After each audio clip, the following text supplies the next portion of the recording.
In every class you've taught, I'm sure you've had to design some sort of course objectives for that class. We're going to take a look in the next 3 minutes on creating these course objectives. Now, I'm guessing if you're anything like me, this kind of describes the joy you have in writing actual course objectives. So let's take a look at first, why do we write objectives? And to do that, we're going to turn to the famous educational philosopher, former catcher of the New York Yankees, Yogi Berra. Now, Yogi created a lot of sayings about things. Sometimes they're called yogiisms. He was the one that first stated, when you come to a fork in the road, take it.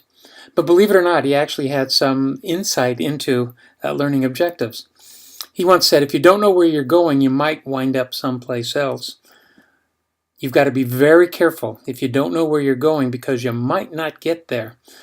Clearly, he understood that we have to know the direction we're going and what it's like when we get there.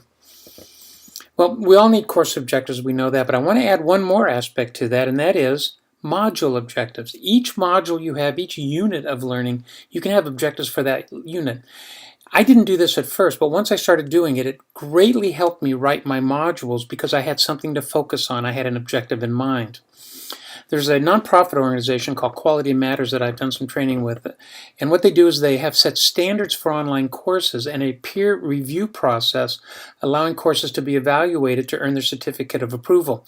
And they look at actual unit modules in their second standard when they say that the module learning objectives describe the outcomes that are measurable and consistent with the course level objectives. All learning objectives are stated clearly and written from a student's perspective, not from our traditional education leads that we all get lost in, but how would a student really understand what the outcome of that unit is. And finally, give them instructions on how to meet those objectives are adequate. So quality matters, and it's something you might want to look into sometime. It really sets these sort of standards. So let's take a look at creating course objectives. And I went to a website called Education Oasis, and I found a 3-step process on how we can easily create course objectives. The first step is to create a STEM, and by a STEM, it's what a student will need to do. It's kind of a time frame. After completing this lesson, after this unit, by completing these activities, at the conclusion of this course, a student will be able to, or a student will, and it kind of gives us an idea of the time frame.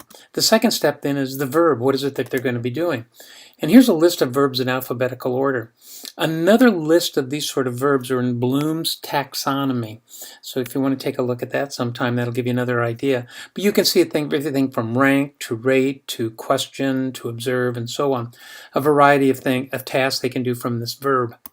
And finally, what is that specific outcome?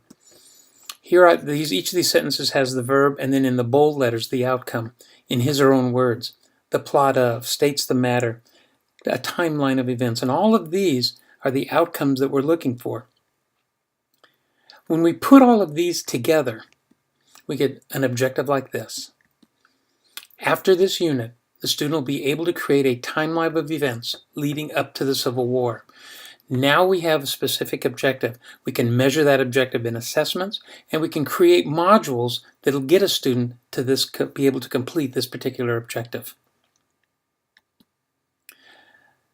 To know if you've arrived, you need to know where you're going. You need objectives. What are your objectives?